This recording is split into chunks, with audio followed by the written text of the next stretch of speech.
نوجوان جو صبح و شام نظام مصطفیٰ کے نفاذ کے لیے محنت کر رہے ہیں، پروردگار عالم ان کو دن دگنی رات چگنی ترقی عطا فرمائے۔ اس دور میں یہ بہت بڑی بات ہے کہ نوجوان دنیا کے مختلف فتنوں میں، مختلف جالوں میں پھنستے چلے جا رہے ہیں۔ اس مرد مجاہد کو ہماری نسل سلام پیش کرتی ہیں، جس مرد مجاہد نے ہمارے بیٹوں کے سینوں میں عشق مصطفیٰ جو ہے وہ جاری کر دیا ہے۔ جس دور میں بھائی کے کہنے پہ داڑھی نہیں رکھتا، بیٹا باپ کے کہنے پہ سر پہ پگڑی نہیں باندھتا، اولاد اپنے باپ کے کہنے پہ نماز پڑھنے نہیں جاتی، اس دور میں اس مرد مجاہد نے اس قوم کو کائنات کا سب سے بڑا نعرہ لبیک یا رسول اللہ دیا ہے۔ اور وہ لبیک یا رسول اللہ ایسا نعرہ ہے کہ بچہ لگائے، جوان لگائے، حتیٰ کہ بوڑھا لگائے تو وہ بھی جوان ہو جاتا ہے۔ لیکن یہاں پر کچھ ساتھی ابھی بھی اپنی سستی کا مظاہرہ کر رہے تھے۔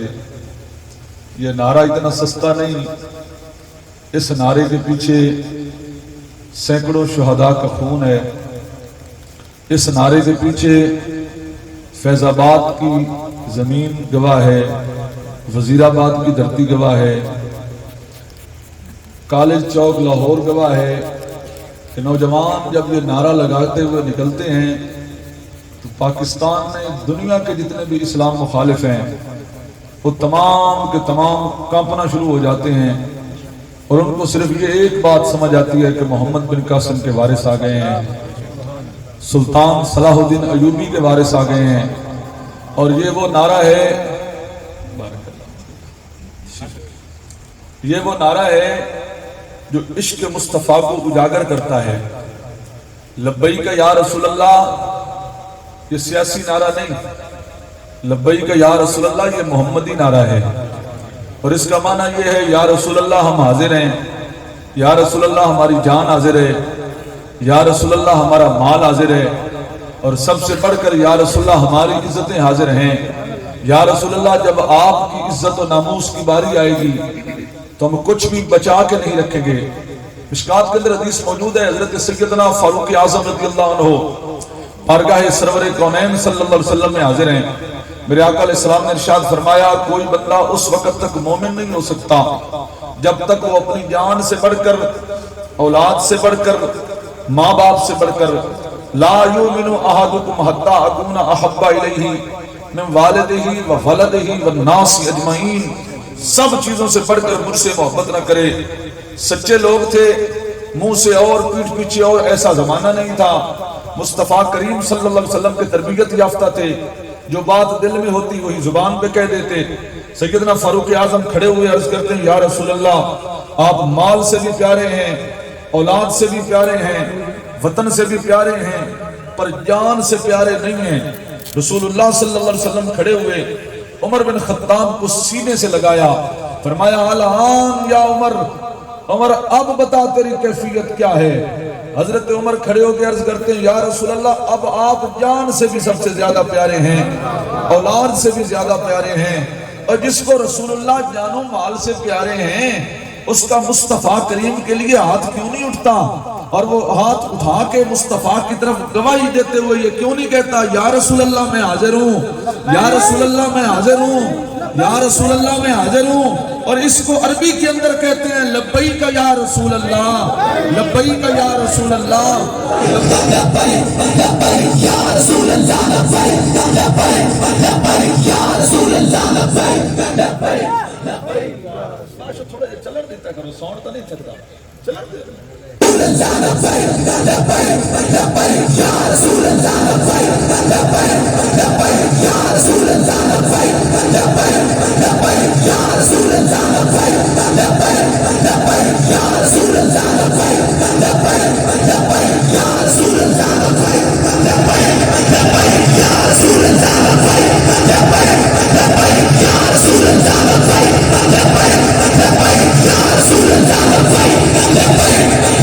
یا اللہ تعالیٰ آپ کے یہ اٹھے ہوئے ہاتھ سلامت رکھے اور یہ ہاتھ کسی دنیا دار کے محتاج نہ ہو۔ عزیزان ذی احتشام، رات کے اس وقت میں مجھ جیسا یہ عام طبقہ شریف فرما ہے، بڑے لوگوں کو فرصت کہاں سرکار کی محفلوں میں بیٹھنے کی، لیکن کائنات کا سب سے بڑا شخص ہے ہی وہ جو مصطفیٰ کے ذکر میں بیٹھا ہے۔ رسول گرامی سید الکونین آقا دو جہاں سرور سربراں رحمت عالمیہ صلی اللہ علیہ وآلہ وسلم، آپ سے محبت کائنات کا سب سے عظیم خزانہ ہے۔ کائنات کا وہ عظیم شخص ہے، کائنات کا وہ سب سے بڑا شخص ہے جس کے دل میں مصطفیٰ کی محبت ہے۔ ہر وہ شے عظیم ہو جاتی ہے جس کی نسبت مصطفیٰ سے ہو جاتی ہے۔ اہل اسلام کی بڑی عظیم کتاب ہے فتاوی شامی شریف، اس کے اندر یہ فتویٰ موجود ہے، فتاوی عالمگیری 400 علماء نے بیٹھ کر لکھی، اس کے اندر بھی یہ موجود ہے کہ کائنات کے اندر مصطفیٰ کریم صلی اللہ علیہ وسلم کی عزت و عظمت، آپ کی رفعت و بلندی کا مقام یہ ہے کہ اگر حقارت کی نگاہ سے کوئی سرکار کی جوتی مبارک، آپ کے نالین اقدس کے متعلق بھی کوئی جملہ بولے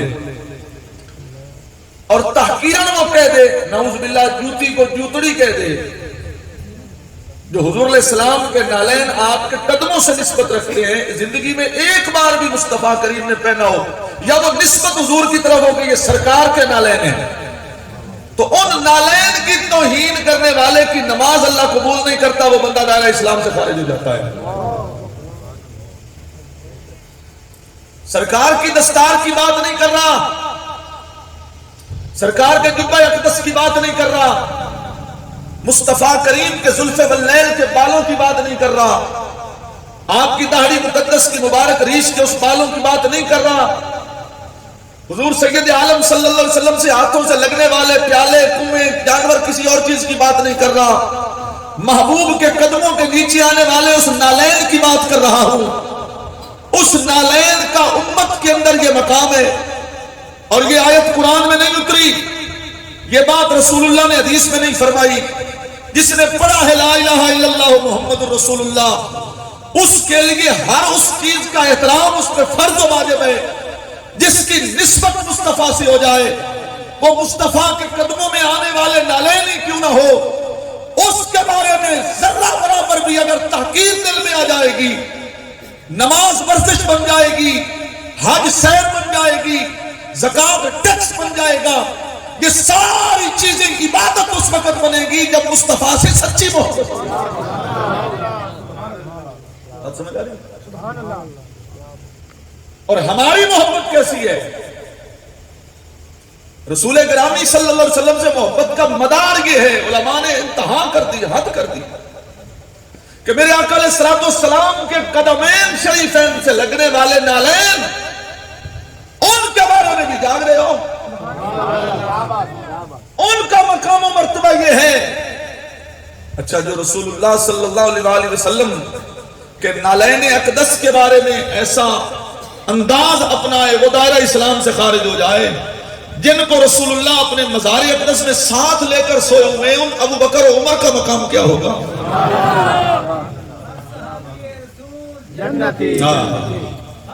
میں سلام پیش کرتا ہوں حضور امیر اہل سنت کو، جس نے اہل سنت کو یہ نعرہ دیا، ہر صحابی نبی، ہر صحابی نبی، بولو بولو۔ اور یہ بھی یاد رہے، یہ نعرہ امیر اہل سنت کا نہیں ہے، یہ نعرہ حضور امیر المجاہدین کا بھی نہیں ہے، یہ نعرہ پیر سید میر علی شاہ کا نہیں ہے، یہ نعرہ حضور فرید الملت والدین کا بھی نہیں ہے، یہ نعرہ اللہ کے قرآن کا ہے۔ قرآن فرماتا ہے کلم وعد اللہ الحسنی، اللہ نے سب رسول اللہ کے ان صحابہ سے جنت کا وعدہ فرمایا ہے،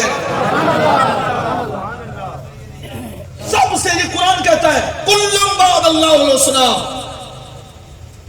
میں ایک جگہ کسی راوی کے کنارے کتاب کے لیے آیا تو وہاں پر ایک نعت خوان نعت پڑھ رہا تھا، اس نے اپنی نعت میں حضرت امیر معاویہ اور حضور مولا کائنات حضرت علی کرم اللہ تعالی وجہ الکریم کے متعلق یہ جملہ بولا، علی معاویہ کی بھائی۔ میرے ساتھ ایک پیر صاحب تھے، اب میں قطن مشائخ کی کبھی گستاخی نہیں کرتا، نہ ایسی جسارت کر سکتا ہوں، نہ جرت ہے، لیکن جہاں دین رسول کی بات آئے تو وہاں بات کہہ دیتا ہوں۔ تو اس نے کہا علی اور معاویہ بھائی بھائی کیسے ہو سکتے ہیں؟ رسول اللہ نے صلی اللہ علیہ وسلم نے جب مواخات مدینہ کروائی تو علی کو ابو بکر کا بھائی نہیں بنایا، عمر کا بھائی نہیں بنایا، عثمان کا بھائی نہیں بنایا، بلال کا بھائی نہیں بنایا، اپنا بھائی بنایا ہے۔ تو جب رسول اللہ نے علی کو ابو بکر عمر کا بھائی نہیں بنایا تو معاویہ کے بھائی کیسے ہو گئے؟ تو میری جب باری آئی تو میں نے کہا حضرت بھائی بھی کئی قسم کے ہوتے ہیں، ایک وطنی بھائی ہوتا ہے، ہم سارے پاکستان میں رہتے ہیں، سارے بھائی ہیں۔ ایک قومی بھائی ہوتا ہے، آپ کسی بھی برادری سے تعلق رکھتے رشتہ داری نہ ہو، جب وہ برادری کا بندہ آئے گا آپ قومی بھائی ہیں۔ اور ایک پیر بھائی ہوتا ہے، علی اور معاویہ پیر بھائی بھی نہیں۔ اور یہ بھی یاد رہے اہل سنت کا یہ پورا امتیاز ہے، ہر صحابی نبی جنتی جنتی۔ حضرت امیر معاویہ رضی اللہ عنہ کے متعلق دل میں جو بات بھی آئے، لیکن یہ یاد رکھنا آپ درجہ صحابیت سے ان کو خارج نہیں کر سکتے، اور جو مقام صحابیت میں فائز ہے، ہر کتب سے افضل، غوث سے افضل، ابدال سے افضل، ولایت کے جتنے مدار ہیں سب سے اوپر صحابی ہے۔ جب بابا فرید سے بھی افضل ہے، غوث اعظم سے بھی افضل ہے، تو پھر بول اور سوچ کہ اگر غوث پاک کے بارے میں ہم بات نہیں سن سکتے تو مصطفیٰ کے صحابی کے بارے میں کیسے سنیں گے؟ ایتھے کوئی وہ تو نہیں بیٹھا جڑا لنگر دو اپا سکھاندا ہوئے، میلاد چی آ جاندہ ہوئے تے کانفرنس چی وڑ جاندہ ہوئے۔ یا رسول اللہ یا رسول اللہ یا رسول اللہ یا رسول اللہ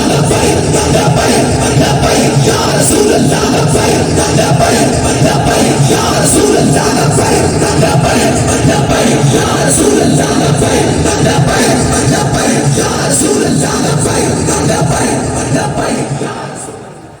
مصطفیٰ کریم صلی اللہ علیہ وسلم سے جو محبت کا انداز ہے وہ صحابہ جیسا ہو، مصطفیٰ کریم کی آل بیت جیسا ہو۔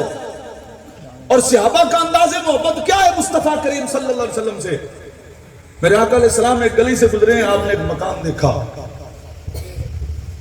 وہ ڈبل منزل مکان ہے، مکان کے اوپر مکان۔ پھر آقا نے فرمایا یہ کس کا ہے؟ یا رسول اللہ فلاں کا ہے۔ میرے آقا علیہ السلام واپس تشریف لے آئے، وہ بندہ بارگاہ سرور کونین میں آیا، میرے آقا علیہ السلام کو السلام علیکم کہا، سرکار نے چہرہ پھیر لیا۔ اس نے دوسری طرف سے آ کر سلام کہا، سرکار نے چہرہ پھیر لیا۔ لوگوں سے پوچھتا ہے آج سرکار نے چہرہ کیوں پھیرا؟ ساتھیوں نے بتایا اور تو کوئی پتہ نہیں، تیرے مکان کے پاس گزرے تھے۔ اور حضور علیہ السلام نے فرمایا یہ کس کا مکان ہے؟ ہم نے عرض کی یا رسول اللہ فلاں۔ وہ اٹھا اور اس نے جا کر اوپر والی منزل بھی گرا دی، نیچے والی بھی۔ ڈبل منزل مکان بنانا حرام ہے؟ جائز ہے؟ مسجدیں نہیں بنی ہوئی، مدرسے نہیں بنے ہوئے، ڈبل منزل مکان بنے ہوئے ہیں، پھر رسول اللہ صلی اللہ علیہ وسلم نے ایسا رویہ کیوں اختیار فرمایا؟ علماء نے اس پر بحث کی ہے، ملا علی قاری کو پڑھیے، آپ فرماتے ہیں اس لیے کہ رسول اللہ صلی اللہ علیہ وسلم آپ بتانا چاہتے ہیں ڈبل منزل مکان بنا کے دل اٹھائی نہ لاب ہمیں۔ اور پھر وہ ایسا صحابی نہیں تھا جڑا مکان ڈا کے آگے دسے اور میں یہاں جنہیں مکان ڈایا ہے، مصطفیٰ دے نہ تھے۔ آج ایک بندہ نماز پڑھ کے آ جاتا ہے، وہ دوسرے کو اچھا نہیں سمجھتا، تو کیڑی نماز پڑھی ہے؟ داڑھی رکھی ہے، دوسرے کو اچھا نہیں سمجھتا، محبتیں ختم ہوتی جا رہی ہیں۔ تو داڑھی نہیں رکھی، تیرے نال سلام نہیں لینا۔ تو داڑھی والا ہے تو ایسا انداز اپنا کہ تجھے دیکھ کر وہ بھی داڑھی رکھے۔ تو نمازی ہے، ایسا انداز اپنا کہ تجھے دیکھ کر وہ بھی نماز پڑھے۔ تو قرآن کی تلاوت کرتا ہے، تجھے دیکھ کر لوگ قرآن پڑھنے لگ جائیں۔ مصطفیٰ کریم صلی اللہ علیہ وسلم کی بارگاہ میں وہ دوبارہ آیا، یا رسول اللہ صلی اللہ علیہ وسلم آپ ناراض ہیں؟ میرے آقا علیہ السلام نے فرمایا نہیں۔ حضور علیہ السلام گزرے وہاں سے، فرمایا یہاں ایک مکان تھا، عرض کیا یا رسول اللہ، وہ آپ کے پاس آیا، سلام عرض کیا، آپ نے جواب نہیں دیا۔ میرے آقا علیہ السلام نے فرمایا میرا ایسا ارادہ نہیں تھا۔ وہی بات جو علماء کرام نے کی، میرے آقا علیہ السلام نے اپنی حدیث کے اندر ارشاد فرمائی۔ سرکار دو عالم نور مجسم رحمت کونین صلی اللہ علیہ وسلم نے فرمایا میں یہ چاہتا ہوں ان کا دل مکان کے ساتھ نہ لگے، کائنات کے مکین سے لگ جائے۔ اور یہ بھی امام مالک نے حدیث نقل کی ہے، بارگاہ مصطفیٰ میں ایک بندہ آیا، سونے کی انگوٹھی پہنی ہوئی ہے، یہاں پر حدیث بھی سن لو، ان الذهب والفضة حرام لذکور امتی. میرے آقا علیہ السلام نے فرمایا سونا اور چاندی جو ہے یہ میری امت کے مردوں پہ حرام ہے. ایک محدود وزن ہے چاندی کا، وہ بھی کوئی فرض واجب نہیں ہے، اس کو جواز کے قبیل سے رکھا گیا ہے، وہ پہن سکتا ہے. آج کے دور میں سب سے بڑا درویش وہ ہے جس نے 20-25 کلو سونا اور 20-25 کلو لوہا پہنا ہوا. میرے آقا علیہ السلام نے فرمایا سونا اور چاندی بھی حرام ہے. ایک بندہ آیا، اس نے سونے کی انگوٹھی پہنی ہوئی، سرکار علیہ السلام کی طرف ہاتھ بڑھایا، میرے آقا نے انگوٹھی پکڑ کے پھینک دی. حضور علیہ السلام سے گفتگو سنتا رہا، کرتا رہا، سوال عرض کرتا رہا. حضور علیہ السلام جواب ارشاد فرماتے رہے، واپس چلا گیا. جانے لگا تو لوگوں نے کہا حضور علیہ السلام چلیں گے، ہن انگوٹھی چالا پاونی جائز نہیں، سوانی دیونی تو جائز ہے. ہاں یہ لفظ اپنی طرف سے لکھا ہے. بیوی کو تو دیا جا سکتا ہے، بیچا تو جا سکتا ہے، مرد سونے کا کاروبار تو کر سکتا ہے، تجارت تو کر سکتا ہے، خرید بھی سکتا ہے، بیچ بھی سکتا ہے، اپنی بہن کو، بیوی کو، ماں کو، بیٹی کو دے سکتا، خود نہیں پہن سکتا، اٹھا لے. اس نے کہا نہیں چانی جنہیں سرکار نے سٹے ہوئے. پوری کائنات ہی کیوں نہ ہوتی، جب حضور نے پھینک دیا نہیں اٹھانی. جب سرکار فرما رہے ہیں نہیں پہننی تو کیسا عاشق ہے جو پہنے ہوئے ہیں. اور چشتی صاحب نے سس پوائی ہے، سونے کی گوٹی سس پوائی ہے. میں کیا ساس تجھے دوزخ کا انگارہ پہنا رہی ہے. تیسرے سرکار کی جس نے سونا اور چاندی پہنا ہے اس چاندی کی مقدار سے زیادہ علماء نے لکھا اس نے آگ کا دوزخ کا انگارہ پہنا ہے. اب پہن اس کے کہنے. تو مصطفیٰ کریم صلی اللہ علیہ وسلم سے جو محبت ہے، رسول کرامی صلی اللہ علیہ وسلم کے صحابہ کی، وہ یہ ہے کہ کائنات دنیا کا سب سے جو قیمتی دھات ہے وہ سونا ہے. اور سونے کو پھینک دیا جب حضور نے تو اس نے نہیں اٹھایا. اور ہمارے دل سے وہ چیزیں کیوں نہیں پھینکی جاتی جو رسول اللہ نے کرنے سے منع کیا؟ وہ کیوں نہیں پھینکی جاتی؟ سرور عالم صلی اللہ علیہ وسلم کے غلاموں یہ یاد رکھنا، میں نے قرآن کی آیت پڑھی ہے، ان الذین یؤذون اللہ ورسولہ لعنہم اللہ فی الدنیا والآخرہ. وہ لوگ جو اللہ اور اس کے رسول کو ایذا دیتے ہیں، اللہ فرماتا ہے وہ لعنتی ہیں. صرف لعنتی نہیں، فی الدنیا والآخرہ، دنیا اور آخرت میں لعنتی ہیں. اللہ اور اس کے رسول کو ایذا کون دیتے ہیں؟ یہاں پر رک کر میں ایک بات کہنا چاہتا ہوں. قرآن مقدس کے اندر موجود ہے، حضرت صالح علیہ السلام کے پاس کچھ بندے حاضر ہوئے. انہوں نے آ کر عرض کیا حضور اسی تھوڑا کلمہ پڑھ لے سائیں، پر جڑا سامنے پہاڑ ہے اس پہاڑ جو کہ ڈاچی نکلے، جان دو ڈاچی اونٹنی نکلے اور وہ گابھن بھی ہو اور آتے ہوئے بچہ بھی دے. جب وہ اونٹنی نکلے گی، گابھن ہوگی، بچہ دے گی تو ہم آپ کا کلمہ پڑھیں گے. اچھا سوال کرنے والے عجیب ہوتے ہیں، وہ ایسے ایسے سوال کرتے ہیں. علمان والا ابھی میں گاڑی میں بیٹھا تو ایک ساتھی کا مجھے فون آیا، وہ کہتا ہے جی سورت الرحمان ساڑا کھوتا بیمار ہے تو سورت الرحمان تو یاسین پڑھ کے پانی اس کو پلا سکنے ہیں. سوال کرنے کا اپنا انداز ہوتا ہے. ہمارا جانور بیمار ہو گیا، کہتے ہیں کفر نام لیا، اس کو سورت الرحمان تلاوت کر کے شفا کے لیے پلا سکتے ہیں. صالح علیہ السلام کہنے لگے ڈاچی نکلے پہاڑ چوں. لیکن اگلا کمال دیکھو، سوال کرنے والا جس حد تک سوچ کے سوال کرے، نبیوں کو اللہ ہر قسم کا اختیار عطا فرماتا ہے. ابو جہل سوچ کے آیا تھا کہ کنکر میری مٹھی میں ہے، کلمہ اس کا کیسے پڑھیں گے. حبیب یمنی سوچ کے آیا تھا کہ یہ زمین کا اگر اختیار رکھتا ہے تو میں بات آسمان کی کروں گا. سوال دل میں لے کے آیا تھا کہ میری بیٹی گھر میں بیٹھی ہے اور اگر یہ نبی ہے تو اس کو جانتا ہوگا. عبداللہ بن عباس جن کے بدر میں جانے سے پہلے اپنی بیوی کو یہ ایک سونے کی ڈلی دے کر جاتے ہیں کہ اگر میں واپس آ جاؤں تو مجھے دینا ورنہ میرے بچوں میں تقسیم کر دینا. جب کافروں کی قطار میں پکڑے جاتے ہیں رسول اللہ کے چچا، مسلمان بعد میں ہوتے فتح مکہ کے موقع پر، تو میرے آقا علیہ السلام پوچھتے ہیں چچا تو بھی فدیہ دے اور جا. تو عبداللہ بن حضرت عباس کہتے ہیں رسول اللہ کے چچا بتیجے محمد تو جان دیتے ہیں میرے کو کچھ بھی نہیں. تو حضور فرماندن چچا کچھ بھی نہیں، جیڑا ٹرن لگیا میری چاچی نو سونے دی ڈلی دے کے آیا سی. اللہ نے اپنے نبیوں کو اختیار عطا فرما دیا ہے، تمام قسم کے علوم بھی عطا فرما دیے ہیں. آج بھی ایک قاعدہ یاد رکھنا، علماء کی بارگاہ میں ایک بات جملہ پیش کرنا چاہتا ہوں. لوگ کہتے ہیں مصطفیٰ کریم کا علم اتنا اتنا اتنا، تعداد اور حدود و قیود متعین کرتے ہیں. میں نے کہا وہ علامہ کا معلوم تکن تعلم کی حدود تم متعین کرو کہ دینے والے نے کتنا دیا، پھر لینے والے کی حدود تمہاری تسلیم کی جائے گی بالفرض والمحال. اگر دینے والے کی عطا نہیں سمجھتے تو لینے والے پہ بات کیوں کرتے ہو؟ ہم تو صرف یہ کہتے ہیں سر عرش پر ہے تیری گزر، دل فرش پر ہے تیری نظر، ملکوت و ملک میں کوئی شے آقا جو تجھ پہ عیاں ہے. کائنات کی ہر چیز. اعلیٰ حضرت نے فرمایا تھا یا رسول اللہ جب آپ سے خدا ہی نہیں چھپا آپ پہ کروڑوں کروڑ.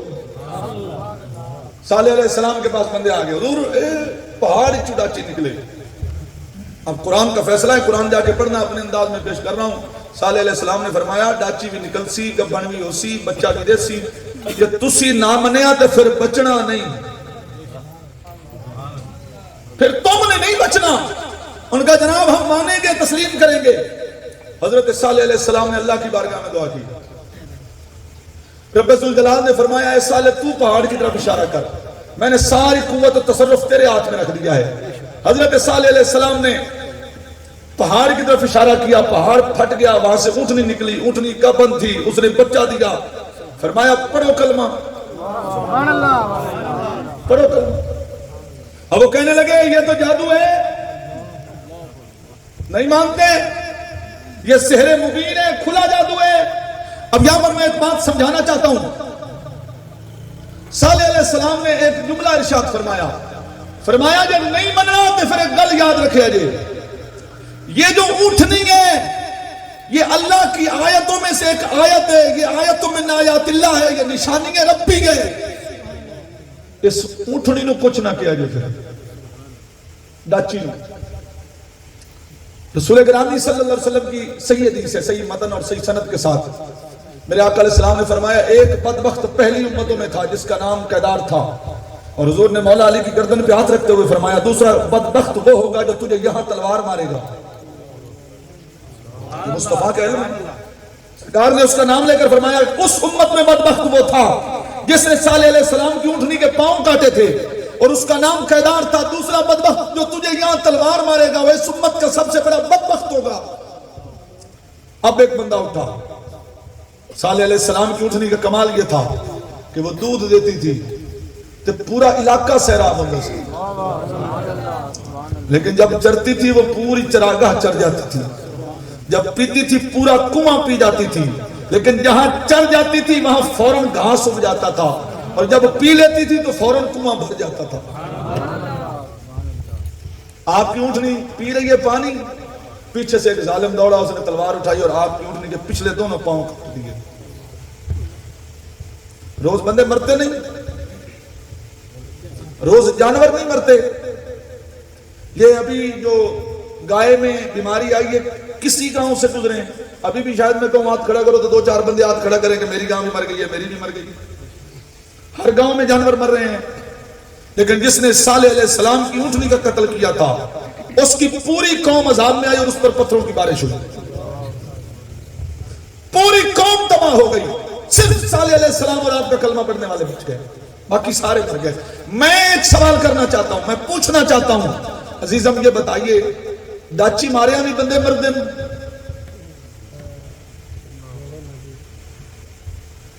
ابن آدم کہاں، اونٹنی کہاں؟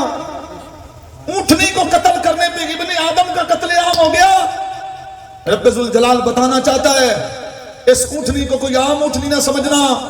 یہ اونٹنی صالح علیہ السلام کی دعا کا ثمر تھی، اور جس رب کی بارگاہ میں اللہ کے نبی کی اونٹنی کا مقام یہ ہو کہ اس کے بدلے میں اس دور کے سارے منکر ختم ہو جائیں، تو بتائیے پھر نبوت کا مقام بارگاہ عزتی میں کیا ہوگا؟ اگر نبوت کا مقام یہ ہے تو امام الانبیاء کا مقام کیا ہوگا؟ نعرہ تکبیر، نعرہ رسالت.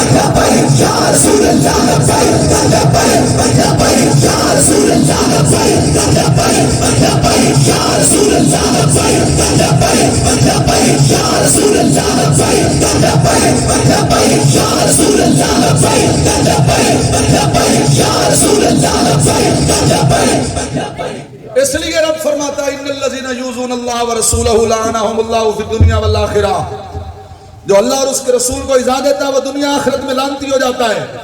اس تفسیر کے تحت علماء نے لکھا وہ بھی لعنتی ہے جس نے صالح علیہ السلام کی اونٹنی کو تکلیف دی۔ آگے چلیے، حضرت موسیٰ علیہ السلام کے دور میں جناب حضرت موسیٰ علیہ السلام بادشاہ کے بیٹے ہیں۔ سبحان اللہ نہ نکلے، سرڑی تو ہلائی رکھو، پتہ لگے بھی سمجھ آندی پئی۔ بادشاہ کے بیٹے ہیں، کسی وزیر کے بیٹے ہیں نہیں، لیکن بادشاہ کے مقابلے میں وہ آیا ہے جو 400 سال حکومت کرتا، 400 سال۔ اب وہ موسیٰ علیہ السلام کے مقابلے میں نہیں، نبوت کے مقابلے میں ہے، رسالت کے مقابلے میں ہے، اور اللہ سب سے بڑا غیور ہے، سب سے بڑا غیرت مند اللہ ہے، اور سب سے زیادہ اپنے نبیوں پہ غیرت فرماتا ہے۔ حضرت موسیٰ علیہ السلام کے مقابلے میں فرعون آیا، فرعون نے کہا تو جادوگر ہے، جناب موسیٰ علیہ السلام نے فرمایا نہیں میں اللہ کا نبی ہوں۔ اس نے جادوگر بلا لیے۔ اب تفسیر میں 4 روایات ہیں، 70,000 کی روایت بھی ہے، 7,000 کی بھی ہے، 700 کی بھی ہے، صرف 70 کی بھی ہے کہ اس نے جادوگر بلایا۔ تفسیر مظہری میں قاضی ثناء اللہ پانی پتی نے 70,000 جادوگر لکھے ہیں، 70,000 جادوگر بلائے گئے، مجمع عام اکٹھا ہو گیا۔ اس وقت جو فرعون کی فوج تھی وہ 20 لاکھ، دنیا کا حاکم ہے۔ موسیٰ علیہ السلام جو بنی اسرائیل کا قافلہ لے کر نکلے تھے وہ 6 لاکھ کا قافلہ تھا، اس کے پیچھے اس نے 20 لاکھ کی فوج لگائی تھی جس کی سربراہی وہ خود فرعون کر رہا تھا۔ توجہ ہے آپ حضرات؟ جادوگر بلا لیے، دنیا اکٹھی ہو گئی۔ موسیٰ علیہ السلام سے جادوگروں نے کہا آپ پہلے ہم پہ وار کریں گے یا ہم کریں گے؟ موسیٰ علیہ السلام نے فرمایا تم کرو۔ انہوں نے رسیاں پھینکی، جادو کی وجہ سے، بسحر مبین جادو کی وجہ سے وہ سیدھی سیدھی چلنے لگی۔ یا رب العالمین میں کیا کروں؟ فرمایا تم ہی ڈنڈا سٹ۔ موسیٰ علیہ السلام نے عصا پھینکا، اب وہ سپولیاں ہیں، یہ بڑا سانپ بن گیا، اس نے وہ سارے نگل لیے، جب پکڑا تو پھر ڈنڈا۔ اور قرآن کہتا ہے یہ موسیٰ علیہ السلام اس سے باتیں بھی کرتے ہیں، جب یہ گاڑ دیتے ہیں اس پہ پھل لگتے ہیں، موسیٰ علیہ السلام کھا بھی لیتے ہیں، بکریاں چراتے ہیں تو اس سے پتے جھاڑتے ہیں، اور یہ سانپ بھی بن جاتا ہے۔ میں کہ مولوی صاحب جنہوں موسیٰ دا ڈنڈا سمجھ نہ آوے، اچھا ادھار علی گل بھی ہے مولوی صاحب، جنہوں کل سمجھ آ جاوے کل سبحان اللہ کہہ دینا، پٹے کٹ دیاں دکان تے تکاری چیندیاں کو کم کریں دیاں، کل سمجھ آ جاوے کل جا کے سبحان اللہ کہہ دے، آج نہ چیتا آوے تو کل بھی کہہ سکتا ہے، تو نقد والا بھی ہے، ایتھے بھی بول سکتے ہو سبحان اللہ۔ جس کو موسیٰ علیہ السلام کا ڈنڈا سمجھ نہیں آیا اس کو موسیٰ علیہ السلام کا ہاتھ کیسے سمجھ آئے گا، اور جس کو ہاتھ سمجھ نہیں آیا اس کو ذات موسیٰ کیسے سمجھ آئے گی۔ وہ ید بیضا حضرت موسیٰ علیہ السلام، آپ کے مقابلے میں وہ 70,000 جادوگر سر نہیں بہارے سجدے میں گر گئے۔ فرعون کھڑا ہوا ہے کی ہویا تو یا پر میں بات کروں، میں مولوی ہوں، پڑھنے پڑھانے سے کام ہے، میں خطبہ پڑھا یا خطبہ سنا میں نے پتہ لگ گیا سی مولوی صاحب کی نہیں پڑھے ہو، پتہ لگ گیا خطبے چ پتہ لگ گیا سی۔ اب وہ جادوگر تھے، انہوں نے جو موسیٰ علیہ السلام کا ڈنڈا تکیا انہوں نے کہا اے جادو ہے او جادو نہیں۔ اب وہ سجدے میں گر گئے۔ اب فرعون اٹھانا چاہتا ہے وہ اٹھتا ہی نہیں۔ فرعون نے ایک دعویٰ کیا لوگوں میں کھڑے ہو کر، فرعون کہتا ہے میں تمہارے ہاتھ کاٹوں گا، لَأُقَتِّلَنَّ أَيْدِيَكُمْ وَأَرْجُلَكُمْ مِنْ خِلَافٍ وَلَأُصَلِّبَنَّكُمْ أَجْمَعِينَ، میں ہاتھ بھی کٹنے تے پیر بھی، تے پھر بھی اگر تسی نہ مننے وَلَأُصَلِّبَنَّكُمْ ضرور بر ضرور تمہیں صلیب پہ چڑھاؤں گا، پھانسی دوں گا۔ 70,000 جادوگروں نے کہا جان جا سکتی ہے، آئے جان جا سکتی ہے، ایمان نہیں جا سکتا۔ فرعون نے تلوار منگوائی، جلاد بلوائے، انہوں نے ہاتھ کاٹنے شروع کیے. یہ پھر بھی موسیٰ کلیم اللہ کا کلمہ پڑھ رہے ہیں. جن کے ہاتھ کٹ گئے وہ بھی کلمہ پڑھ رہے ہیں. پھر پاؤں کاٹنے شروع کیے، پھر بھی کلمہ پڑھ رہے ہیں. میں پوچھتا ہوں ساڈے منڈے جیلاں چ جان تو کیویں ڈرن جڑا موسیٰ علیہ السلام دا ایک معجزہ ویکھ کے ہاتھ کٹیوے پیچھا نہ ہٹے. کیا بات ہے. اے منڈے کیویں ڈرن جڑے جان دن آمنہ کل حال ہے، شافع یوم النشور ہے، جہاں سب کہیں گے نفسی نفسی، اس وقت حضور کہیں گے آنا لہا آنا لہا اول شافعن و مشفعن. میں سب سے پہلے شفاعت کرنے والا ہوں، سب سے پہلے میری قبول ہونے والی ہے. جنہوں نے پتہ ہوگے قبر وچ بھی حضور آنا ہے، محشر وچ بھی حضور بچانا ہے. یا رسول اللہ لبیک لبیک یا رسول اللہ لبیک لبیک یا رسول اللہ لبیک لبیک یا رسول اللہ لبیک لبیک یا رسول اللہ لبیک لبیک یا رسول اللہ. میں اپنی بات کروں گا، پیسے کے دیہاتی آدمی ہوں، چشتی خاندان سے میرا تعلق ہے. ہم حضرت شیخ المشائخ حضرت بابا فرید الدین مسعود گنج شکر کی اولاد سے ہیں، اور میرے جو والد بزرگوار ہیں بالکل سچے بندے ہیں. نہ میرے پیو کدے جیل ڈٹھی ہے، نہ میرے دادے کدے ڈٹھی ہے. میرے دادے کی عمر 107 سال ہے، والد صاحب کی عمر 65 سال ہے، لیکن جیل کدے بھی نہیں گئے. میں 2 باری ہو آیا، دادا بھی نہیں گیا، پیو بھی نہیں گیا. لیکن ہن میرا ابا آدھا پتر جے تو گیا تو تیرے نال میں جانا ہے، کیونکہ جیڑے کم کر تو جانا ہے اس کام میں جو مزہ بڑا ہے. ہم جب بھی جیل سے ہو کر آئے، وعدہ الا شریک کی قسم، بندے جیل سے ہو کر آتے ہیں اپنے گاؤں میں سر اٹھا کر نہیں چل سکتے. لوگ کہتے ہیں یہ قیدی لے کر آیا ہے، ہتھ کڑیاں پہنتے ہیں، شرما کے چلتے ہیں. وعدہ الا شریک کی قسم رسول اللہ کے غلام ہاتھ کڑی پہن کر بھی سینہ چوٹ کر کے چلتے ہیں. وہ صرف اس لیے کہ ہمیں جو نعرہ ملا وہ یہ ہے، انہیں جانا انہیں مانا. یا رسول اللہ لبیک لبیک یا رسول اللہ لبیک لبیک یا رسول اللہ لبیک لبیک یا رسول اللہ لبیک. میں زیادہ طوالت کی طرف نہیں جاتا، میرے جو ثنا خان بھائی ہیں ان کی عقل فی نہ ہو جائے، آپ نے ان کو بھی سننا ہے. لیکن میں ایک بات ضرور کہتا ہوں آخر میں آخر کی طرف دیکھتا ہوں. مشائخ اعظام تشریف فرمائے، میرے بزرگ ہیں، میں ان کے قدموں پہ ہاتھ رکھتے ہوئے ایک بات کہنا چاہتا ہوں. اللہ نے کچھ قانون بنائے ہیں کہ بچہ جب بھی پیدا ہوگا میاں بیوی کے ملاپ سے پیدا ہوگا، لیکن کبھی کبھی اپنے قانون خود توڑ دیتا ہے. عیسیٰ علیہ السلام کو بغیر باپ کے پیدا فرماتا ہے، جناب حوا کو بغیر ماں اور باپ کے پیدا فرماتا ہے، جناب آدم کو بغیر ماں اور باپ کے پیدا فرماتا ہے. اور قانون یہ ہے کہ بچہ نہیں بولتا، لیکن جب عزت نبوت کی بات آ تو پھر بچے بولتے ہیں. قانون پیش کر رہا ہوں. عیسیٰ علیہ السلام پیدا ہوئے، لوگوں نے کہا مریم تیرا نکاح نہیں ہویا، بیاہ نہیں ہویا، برات نہیں آئی، بندے نہیں ڈٹھے، منڈا کی تو لے بچہ کہاں سے لیا؟ اللہ تعالیٰ نے فرمایا اے مریم تو نے چپ کر روزہ رکھنا ہے. فاشارت الیہ، تو اشارہ اس لے کر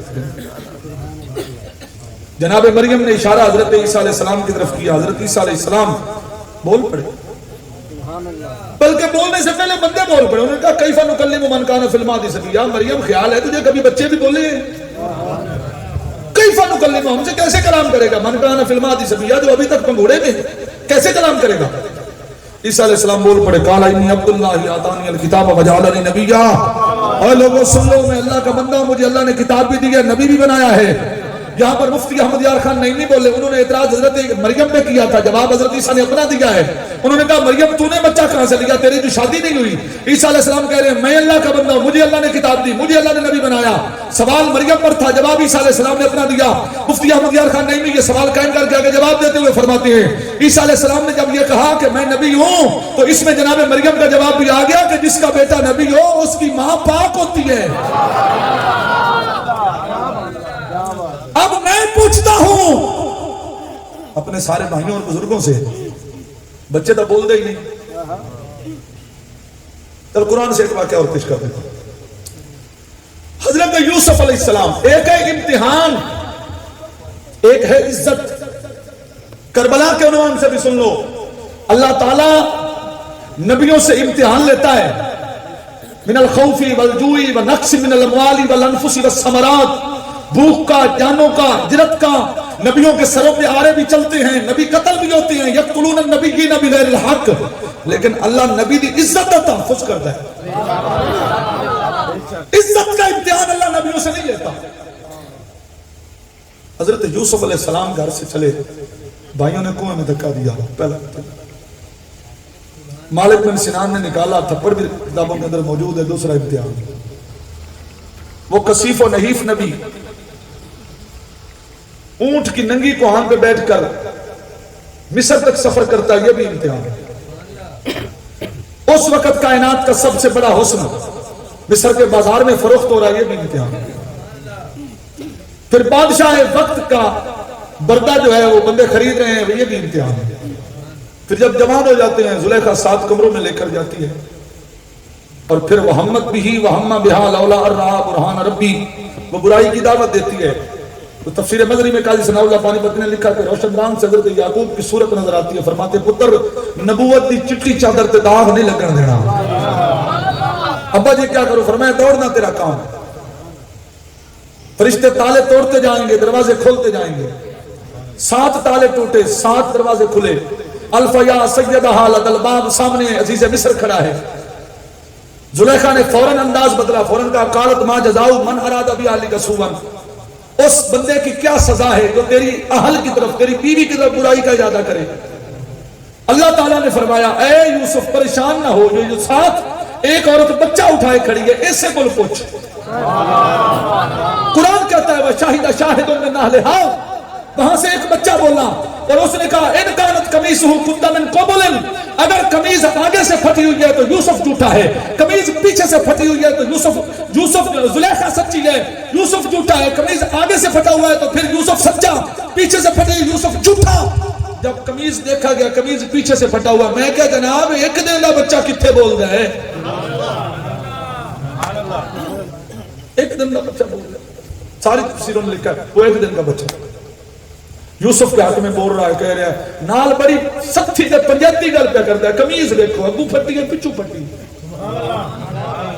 جنہوں ساڈی بولی جا دینا بڑے گواہ تے بڑے گویڑ نال آ کے بندے نو ڈھانا، عقلی بات کرنی، منطقی اور فطرتی بات کرنی.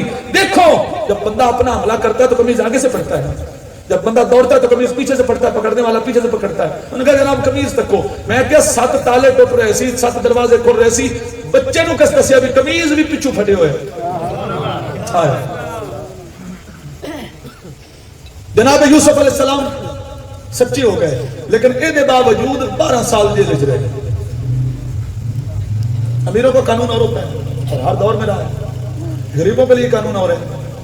کسی بھی شہر کا اسسٹنٹ کمشنر اٹھتا ہے، 1000-1500 دیہاڑی کمانے والے دکاندار کی دکان پہ آ جاتا ہے، اتنا ود پہ بیچنے ہیں، 10 روپے بوری ود دے چلتے ہیں 5000 جرمانہ. اچھا کسی اور آڑت پہ آ جاتا ہے جو بیچارہ 2000 2500 3000 4000 دیہاڑی کماتا ہے، او یہ کر رہا ہے، یہ وہ کر رہا ہے، چل بھی تجھے بھی جرمانہ. جڑے سب اصل کھاندے پہنے وہ نہیں دستے نہیں. تسی نے بولیا یقین نال جتنے پرچے ہون مولویاں تے ہو تے اساں تو میں اپنے علاقے دے وچ رسم رکھی ہوئی ہے کہ میں کہیں کوئی فرد بھی لینی ہے تے اپنے علاقے چ نہیں لینی، بیکاز وہ یہ نہ کہ چشتی تک چھڑایا بھی ہے. ہم اس بات سے نہیں گھبراتے، ہمیں پرچے اللہ وحدہ لا شریک کی قسم جیل جائیں تو خوشی سے یار ہم گنتے اتنی ہو گئی اتنی ہو گئی اتنی ہو گئی، ہمیں قبول. ساری زندگی سرکار دے نام دا کمایا بابا جی، ہن تے لاون دا ویلا ہے.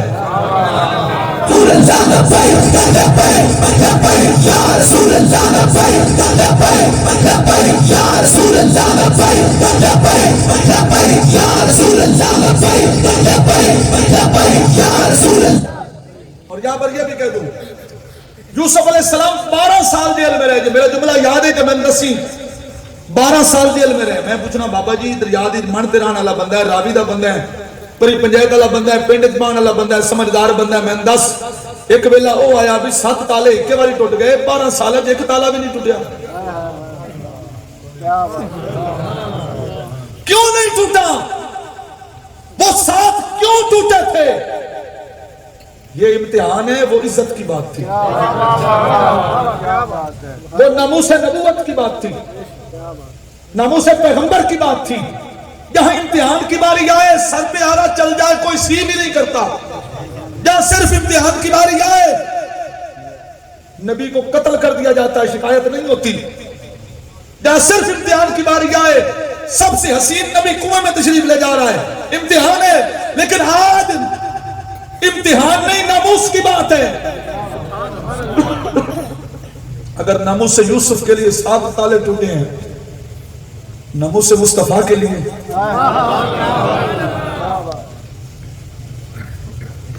اللہ کے نبی کی بیوی حضرت سارہ ابراہیم علیہ السلام کی بیوی جا رہی ہے، ایک بادشاہ کے علاقے سے گزرے، وہ بادشاہ خوبصورت عورت کو دیکھتا تو اپنے علاقے میں رکھ لیتا، اپنے محل میں شاباشی کرتا، اس کو بھیج دیتا۔ انہوں نے حضرت سارہ کو پکڑ لیا، تفسیر کو پڑھ یا یہ بات تفسیر بیزانی میں ہے، ایک اشارہ حوالہ ہے، اور پورا واقعہ جو ہے یہ اپنا تاریخ کے اندر حدیث کے اندر موجود ہے۔ جناب ابراہیم علیہ السلام جب تشریف لے گئے، انہوں نے حضرت سارہ کو آپ سے الگ کر لیا، ابراہیم علیہ السلام کو اور کمرے میں بٹھایا، حضرت سارہ کو اور کمرے میں۔ اللہ تعالیٰ نے وہی فرمائی، پیارے ابراہیم تو خود دیکھ تیرے حرم کی اللہ حفاظت کیسے کرتا ہے۔ کمروں میں دیواریں ہیں، دیواروں سے سارے پردے ہٹا دیے، ابراہیم اپنے کمرے میں ہیں، وہ اپنے کمرے میں ہیں، اللہ نے پردے ہٹا دیے اور یہ دیکھ رہے ہیں کہ وہ ادھر کیا ہو رہا ہے۔ اگلی بات بعد میں یہاں میں رک کر ایک بات کہنا چاہتا ہوں، لوگ آتے ہیں دیوار تو پار نبی نہیں دیکھ سکتا۔ حضور غزالی کے زمان راضی دوران امام الوقت حضرت سید احمد سید شاہ صف کاظمی رحمۃ اللہ علیہ نے آپ کی کتاب الحق المبین دعوت اسلامی نے اپنے درس نظامی کے نصاب میں شامل کی ہے، اس کے اندر لکھا ہوا ہے اعلیٰ حضرت سید احمد سید شاہ صف کاظمی نے فرمایا، مولوی صاحب وہ دیوار 10 تصحیح جس دوبار حضور نے پتہ نہیں،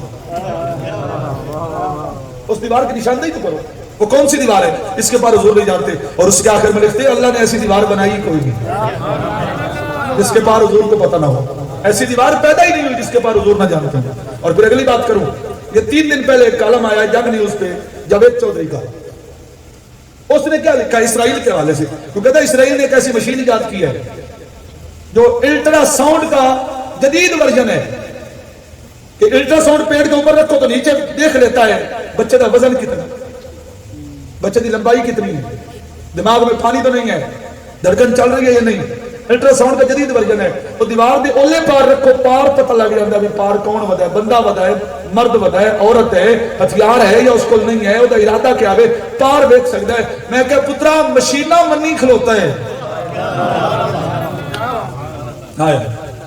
مشینیں تسلیم کی ہیں، اور جنہوں نے ذات رسالت محمد صلی اللہ علیہ وسلم کو تسلیم کیا ہے انہوں نے صرف یہ کہا ہے، اور جنہ ویکھیا نہیں ہوتے کرن گلا، جنہ ویکھ لیا ہوتے بول دے ہی نہیں، جڑے محرم راز حقیقت دے ہوتے راز حقیقت کھول دے۔ یا رسول اللہ یا رسول اللہ یا رسول اللہ یا رسول اللہ۔ رب ذوالجلال نے فرمایا پیارے ابراہیم اپنی آنکھ سے دیکھ۔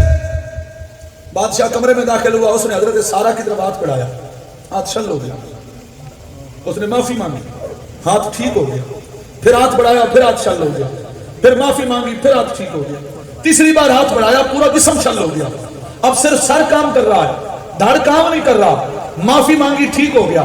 اب گھر سے ایک عورت کو بلایا، وہ عورت حضرت سارہ کو تحفے میں دی اور ساتھ یہ کہا جیسے تو پارسا ہے ویسے یہ پارسا ہے، جیسے تیری طرف ہاتھ بڑھانے سے ہاتھ چھل ہو جاتا ہے، فالج زدہ ہو جاتا ہے، اس کی طرف بھی کوئی ہاتھ بڑھائے وہ بھی فالج زدہ ہو جاتا ہے۔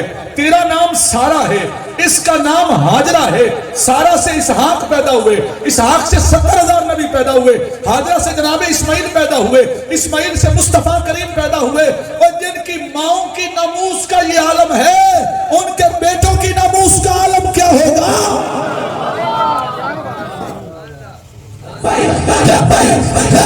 یا رسول اللہ یا رسول اللہ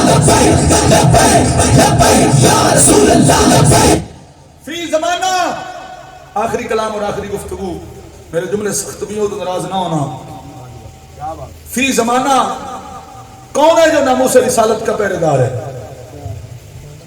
فی زمانہ کون ہے جو مسجدوں کا تحفظ کر رہا ہے؟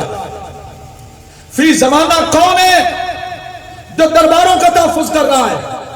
فی زمانہ کون ہے کہ قرآن کی کوئی توہین کرے تو اس کے سینے میں آگ لگ جاتی ہے؟ کون ہے وہ بندہ؟ کون سی ہے وہ جماعت؟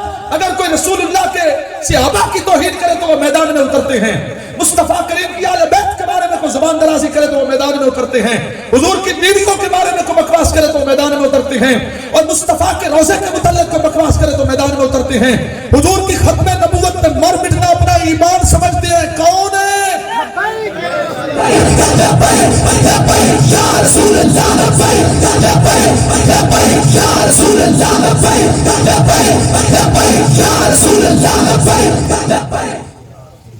جملہ بہت بڑا ہے لیکن میں آپ کو پیش کرنا چاہتا ہوں۔ لوگ کہتے ہیں دلوں دا توڑے نال ہے، اتو بڑا اوکھا ہے۔ میں کہ ایمان نال دس، جدو حسین ابن علی مکیوں روانہ ہویا ہے کربلا دی طرف، راج دو بندے ٹکرے، ایک آپ دا بھائی امام محمد بن حنفیہ، آپ نے فرمایا آپ کیا فرمانا ہے؟ امام محمد بن حنفیہ نے فرمایا حسین دلوں تیرے نال ہیں، تلواراں یزید نال ہیں۔ فرض دو شاعر ملیا، اس نے بھی کیا حسین دلوں تیرے نال ہیں، تلواراں یزید نال ہیں۔ جب میرے امام خط پڑھ کے سناتے تھے، او فلاں ابن فلاں یہ خط تو نے بھیجا، او فلاں ابن فلاں یہ خط تو نے بھیجا، ادو بھی آدھے حضور دلوں تو تہاڈے نال ہیں۔ نماز دے اندر السلام اللہم صلی علی محمد وعلی آل محمد تہاڈے تے پڑھنے ہیں، اذان دے اندر اشہد ان محمد رسول اللہ تہاڈے نانے دا نام لینے ہیں، دلوں تہاڈے نال ہیں۔ ایمان سے بتاؤ ایسا دل سے حسینی ہونا کیا حسین کو قبول تھا؟ ایسا دل سے حسینی ہونا کیا رسول اللہ کی شریعت کو قبول ہے؟ ایسا صرف دل سے حسینی ہونا۔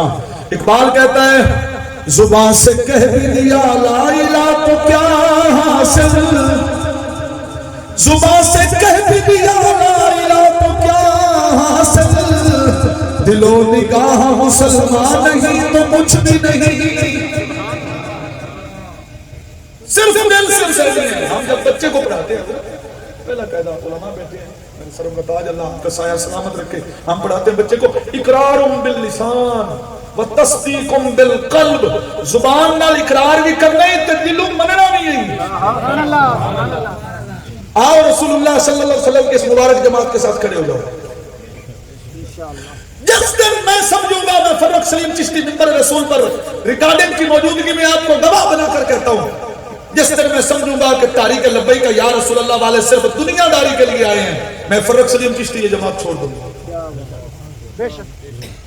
میں یہ سمجھتا ہوں کہ وہ رسول اللہ کے دین کو تخت پر لانے کے لیے آئے۔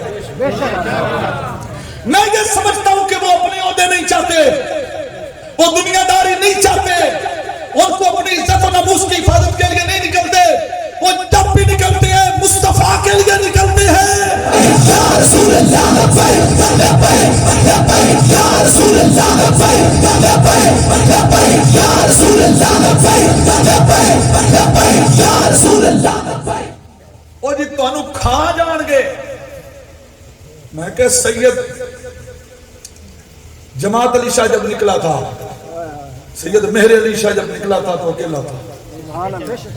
اور یہاں پر میں ایک مثال دے دوں،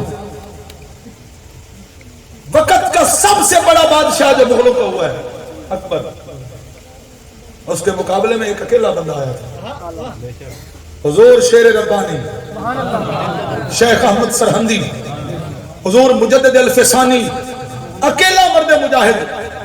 اور ہندوستان کی سرزمین پر جب راجہ طاہر کی حکومت تھی تو صرف معین الدین اجمیری آیا تھا۔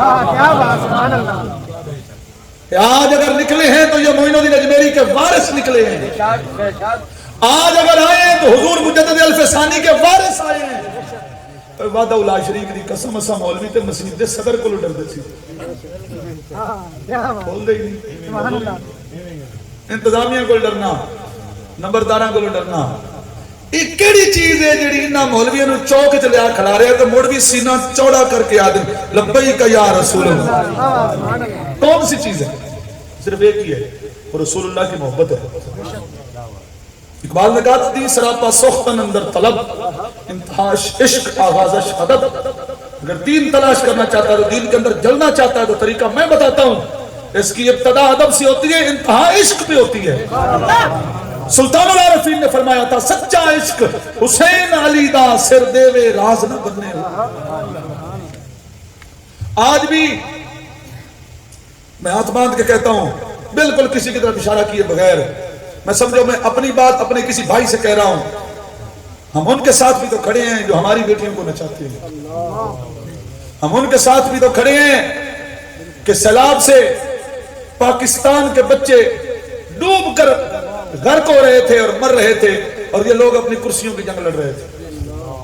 ہم ان کے ساتھ کھڑے ہیں جو ایک کرکٹ میچ کی خاطر ایک ملک کو راضی کرنے کے لیے پاکستان کی 103 مسجدیں 3 دنوں کے لیے بند کر دیتے ہیں، اور ہم ان لوگوں کے ساتھ کھڑے ہیں جو ختم نبوت پہ ڈاکہ ڈالتے ہیں اور پھر اپنا بندہ واضح کرتے ہیں، پھر اس کا استعفیٰ بھی دیتے ہیں، پھر بھی کہتے ہیں کہ ہم عاشق رسول ہیں۔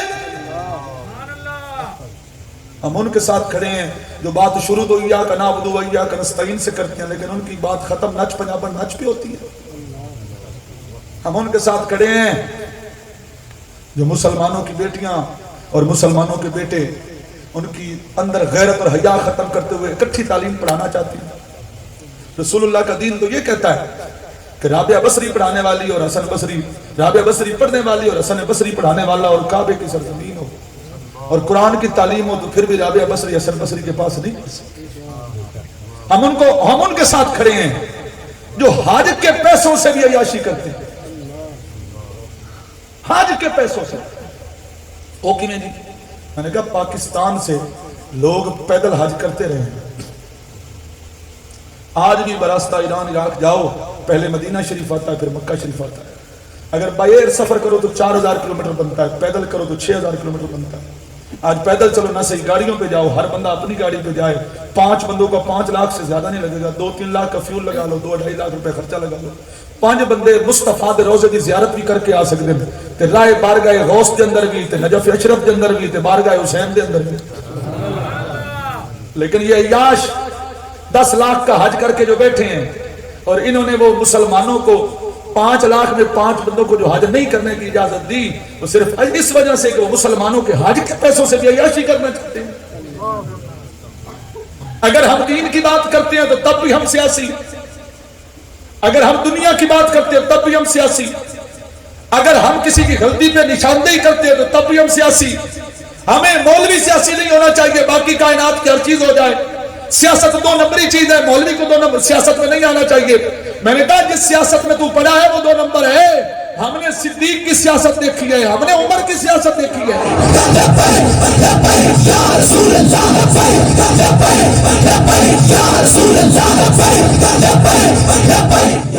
ایمان سے بتا بابا کے دا دل نہیں کرتا حج کرنے،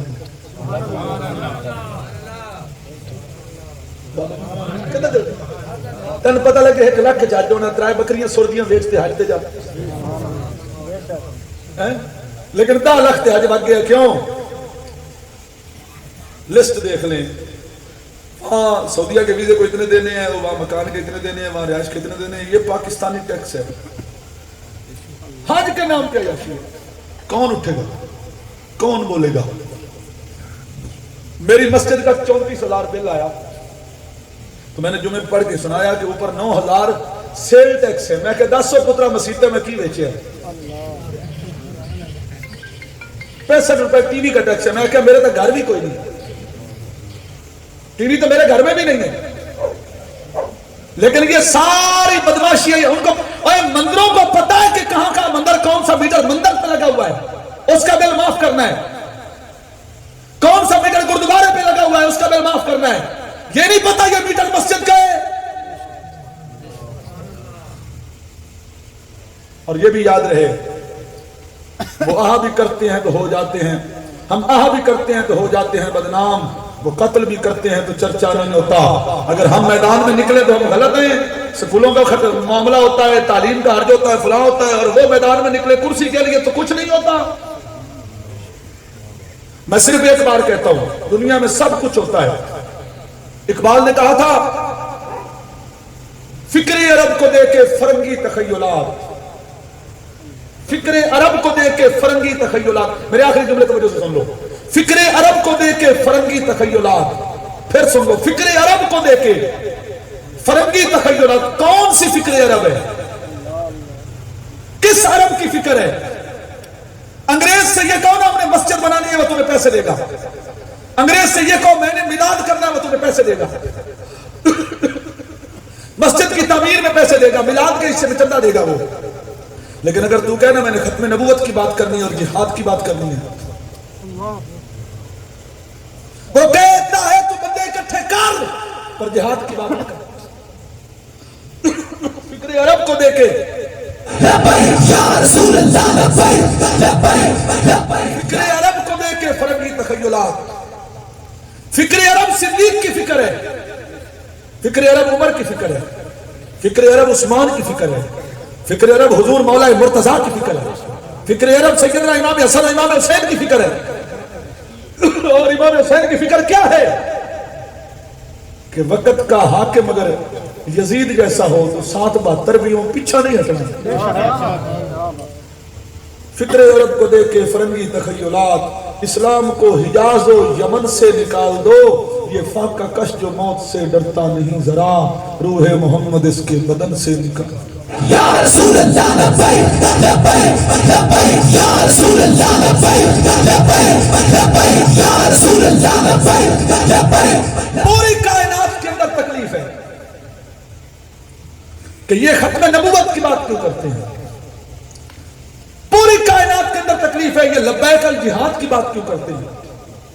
تو یہ سمجھتا ہے کہ دیہات میں بیٹھ کر تیری آواز پہنچتی نہیں، وعدہ لا شریک کی قسم تو بزرگوں کے قدموں میں بیٹھ کر یہ نعرہ لگا کہ ہم بابا فرید کے رستے پہ ہیں، ہم داتا علی اجمیری کے رستے پہ ہیں، سید نظام الدین محبوب الہی کے رستے پہ ہیں، ہم سید معین الدین اجمیری کے رستے پہ ہیں، اور ہم یہ چاہتے ہیں کہ قرآن کا پورا مانو، زکوٰۃ کی بات کرنی ہے ساتھ جہاد کی بات بھی کر۔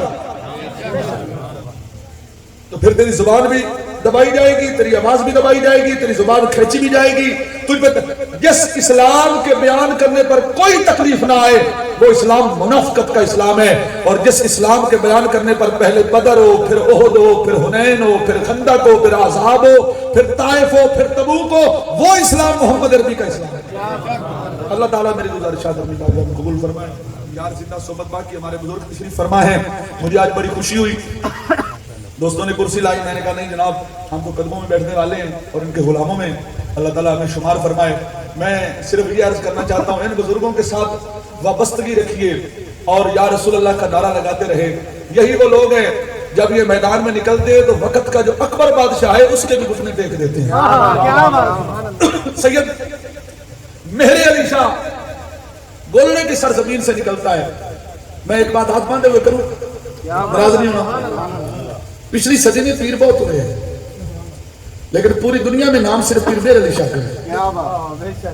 بڑے بزرگوں ہیں، کسی کو ضلع تک جانتے ہیں، کسی کو صوبے تک جانتے ہیں، کسی کو ملک تک جانتے ہیں، کسی کو بر اعظم تک جانتے ہیں۔ ساتوں بر اعظموں میں اگر نام ہے تو سید مہر علی شاہ کا، کیونکہ پیر بہت تھے، ناموس رسالت کے لیے جو نکلا ہے اس کا نام عرش پہ بھی ہے، فرش پہ بھی ہے۔ وآخر دعوانا ماشاءاللہ۔